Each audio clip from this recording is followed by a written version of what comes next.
t'ai pas envoyé chercher au bon endroit, mais comment ai-je pu être aussi stupide? J'avais pris ça à la bibliothèque pour me distraire le soir. Ça, c'est distrayant.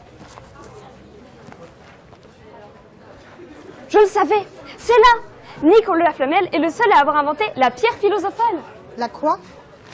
Ça ne t'arrive donc jamais de lire? La pierre philosophale est une substance légendaire dotée de pouvoirs étonnants. Elle peut transformer n'importe quel métal en or et produire l'élixir de longue vie qui rend immortel celui qui le boit. Immortel? Ça veut dire qu'on ne meurt jamais. Et c'est mon introduction de la dernière fois qui n'avait aucun sens. Parce que là, je suis désolée, mais je vois vraiment pas le rapport. Mais si! C'est l'extrait de film culte, pour le fil rouge, comme on a dit. Tu sais, ce qui lie les épisodes entre eux, l'histoire de nos personnages. Là, c'est la scène de recherche pour mettre les bases sur ce qui va suivre. Non mais, d'accord, une scène de recherche, mais... Enfin, je veux dire, on s'en fout de la pierre philosophale, de la vie éternelle, de tout ça, là. Ah oui. Bon, ben, on change tout, on n'a pas le choix. Allez, vas-y, on recommence. On n'a plus le temps. T'es sûr? Sûr. Sûr? Sûr. C'est quoi, ça, un mauvais comique de répétition?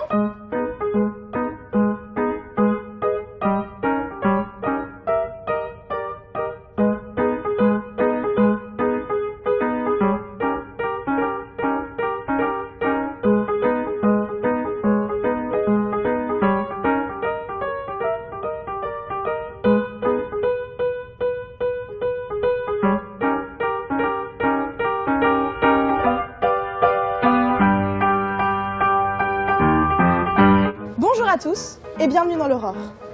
Banksy a écrit un jour « Les plus grands crimes ne sont pas commis par ceux qui enfreignent les règles, mais par ceux qui obéissent aux ordres. Ce sont eux qui massacrent des villages et lâchent des bombes. » Tu t'es trompé de citation. On ne devait pas travailler sur Frida Kahlo. Donc, pour cet événement extraordinaire et sublime qu'est le Festival des Portes Claquantes, oui, parce qu'il est question de se faire bien voir par les autres membres de l'association.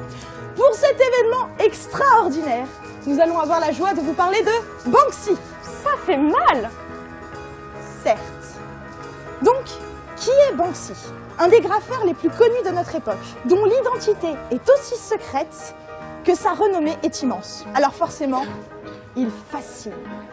Personne ne sait qui il est. Mais ses œuvres sont vendues des milliers d'euros. Par exemple, son tableau détourné The Rude Lord a été vendu en 2007 463 000 euros. Record battu en 2008 par son tableau Keep It Spotless, vendu 1 060 000 euros. Reprenons depuis le commencement. On sait que Banksy est probablement né en 1974 à Bristol, où il a fait ses débuts. On peut d'ailleurs y trouver certaines de ses premières œuvres, encore exposées en galerie. Il appartient à la fin des années 90 au mouvement DBZ, le Bristol Dry Bread School. T'as vraiment un accent de merde en anglais en fait. C'est d'ailleurs dans cette période qu'il se fait prendre à taguer sur un train et depuis, il utilise la technique du pochoir, plus rapide car elle lui permet de préparer en amont ses œuvres. Il se fait petit à petit un tel nom dans les milieux alternatifs avec ses œuvres régulièrement anticapitalistes, antimilitaristes, antisystème, œuvres où il se moque avec poésie et humour de la monarchie, de la police, de la publicité, qu'à la fin des années 90, il se fait même remarquer par les médias. En 2000, il expose ses œuvres au restaurant Seventh Shade, à Bristol toujours. Mais c'est dans les 5 premières années du nouveau millénaire que l'artiste devient une légende de l'art urbain. Son art dépasse même le seul support de la rue et du graphe. En effet, en 2004, il imprime des liasses de faux billets de 10 livres sur lesquels il modifie le visage de la reine par celui de Lady Di ou encore le Bank of England par Banksy of England. Il distribue ses billets lors du carnaval de Notting Hill et les imitations sont tellement réalistes que la plupart des gens se font avoir et tentent de payer avec. Il s'invite à une exposition sur Claude Monet et Vincent Van Gogh dont il trafique les œuvres et libère par la même occasion 200 rats semant le chaos. Il place aussi des œuvres trafiquées au Brooklyn Museum, au Musée d'histoire naturelle américain de New York et au British Museum. British Museum qui, en découvrant la supercherie, l'inclura à sa collection permanente. Il s'infiltre dans les eaux de Bristol ou de Londres pour écrire dans l'enclos des éléphants « Je veux sortir d'ici. Le gardien sent mauvais. Je m'ennuie. Je m'ennuie. Je m'ennuie. » Ou encore dans l'enclos des manchots « On en a assez du poisson. On a assez du poisson. » Mais c'est en août 2005 que l'attention générale se pose sur lui, alors qu'il crée avec plusieurs autres street artistes le projet Santa's Ghetto, où il peint sur le mur de séparation israélo-palestinien aux abords du camp de Bethléem 9 images différentes. Dans son livre, il explique d'ailleurs avoir arrêté suite à une discussion avec un Palestinien.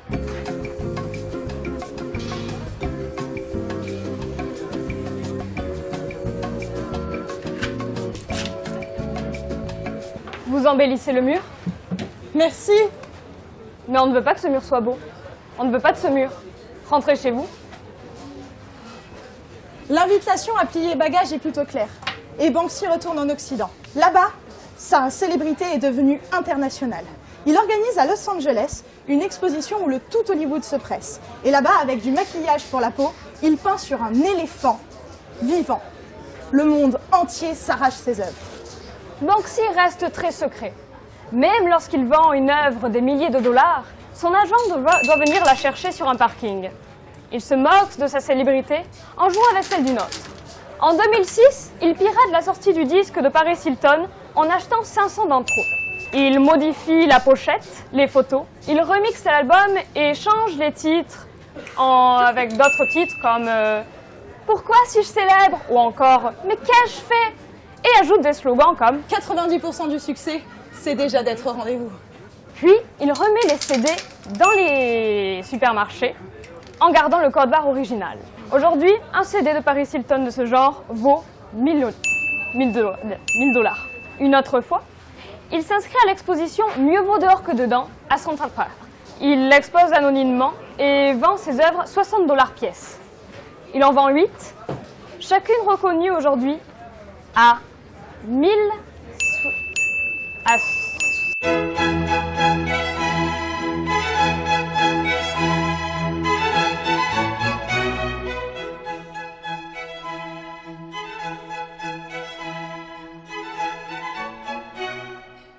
le cafouillage du direct. C'est à ce moment-là qu'il devient victime de son propre succès. En effet, des informations sur sa vie privée, des objets lui ayant peut-être appartenu sont vendus aux enchères. Une journaliste anglaise affirme avoir découvert son identité et avance ses preuves, toutes réfutées par l'entourage de l'artiste. En 2010, il sort son documentaire Faites le mur, un documentaire sur le street art qui reçoit en 2011 l'Oscar du meilleur film documentaire. Il relate l'ascension d'un nouvel street artiste, Monsieur Brainwash, qui rencontre les grandes figures de l'art urbain avant de s'y lancer lui-même. Mais on découvre vite que Monsieur Brainwash est un personnage fictif. Bien qu'il soit le complice de Banksy lorsque celui-ci, en 2006, entre à Disneyland et met dans les montagnes russes une poupée gonflable en tenue de Guantanamo. La sécurité de Disneyland arrête le train et interpelle le complice, mais doivent le relâcher, faute de preuves. Il peut donc ressortir de là avec la vidéo de la performance. Le film se moque de l'art contemporain et de cette manie pour les nouveaux collectionneurs de vouloir absolument posséder un Banksy, aujourd'hui tant à la mode. Il serait une façon pour l'artiste anonyme de dénoncer les travers de l'art contemporain et de son marché tout particulièrement. La production de Monsieur Brainwash n'étant en fait qu'une pâle pastiche des œuvres de Banksy lui-même.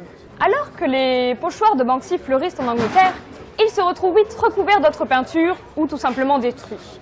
Des pétitions sont alors lancées pour protéger le travail de l'artiste. Cependant, certains propriétaires arrachent les œuvres des murs vandalisés et les revendent beaucoup plus cher. Une fois dans la ville Clacton-on-Sea, il représente sur un des murs un groupe de pigeons adressant des pancartes à des hirondelles sur lesquelles sont écrits « Les migrants ne sont pas les bienvenus » ou encore « Retournez en Afrique, laissez-nous nos vers de terre ». La mairie, jugeant l'œuvre raciste, l'a fait détruire. Elle s'expliquera plus tard en disant qu'elle ne savait pas qu'il s'agissait du travail de Banksy et qu'elle n'avait pas saisi la dimension satirique. Banksy refrappe à nouveau via le format vidéo. Après avoir sorti Faites le mur, il produit pour la télévision un documentaire sur la désobéissance civile, The Antiques Roadshow. Puis, En 2015, il part à Gaza, clandestinement, où il va sur les murs de la ville, graffer pour dénoncer la destruction de la ville et la vie quotidienne qui en résulte. Il tourne alors une vidéo de 2 minutes qu'il postera sur sa chaîne YouTube. Sa dernière œuvre en date est encore une pointe lancée à Disneyland. En 2015 apparaît Dismaland, un parc d'attractions apocalyptique autoproclamé parc d'attractions le plus décevant d'Angleterre. À l'intérieur de ce parc, les agents de sécurité et le personnel refusent tout contact avec la clientèle et se contentent de répéter « Ne souriez pas, personne n'a le droit de sourire ici ». Le parc est avant tout une installation géante et une exposition d'œuvres de Banksy et de certains des plus grands noms de l'art urbain. Mais on peut y trouver aussi quelques-unes des attractions. Parmi elles, notamment, une chasse au canard, rendue légèrement compliquée par le fait que les petits animaux de plastique sont empêtrés dans le mazout. Ou un carrousel, qui est en fait le lieu de résidence d'un serial killer assermenté qui assassine des poulains pour les transformer en lasagne. Banksy signe de son humour noir habituel son œuvre. Bon, on a tout dit, non? Enfin, je veux dire, là, pour une fois, tu vas pas pouvoir me reprocher de ne pas avoir assez parlé d'un artiste, de son œuvre, de tout ça. Tu aurais pu préciser que ses modèles préférés sont des enfants, des vieillards, des policiers et des personnages célèbres détournés. Voilà, c'est fait, vous l'avez tous entendu, merci. Maintenant que nous en avons terminé, nous allons pouvoir vous dévoiler la véritable identité de Banksy.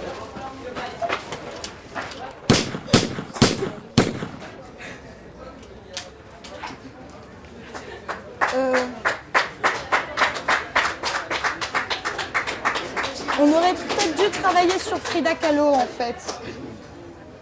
On aurait peut-être dû. Coupez, fin de tournage, merci.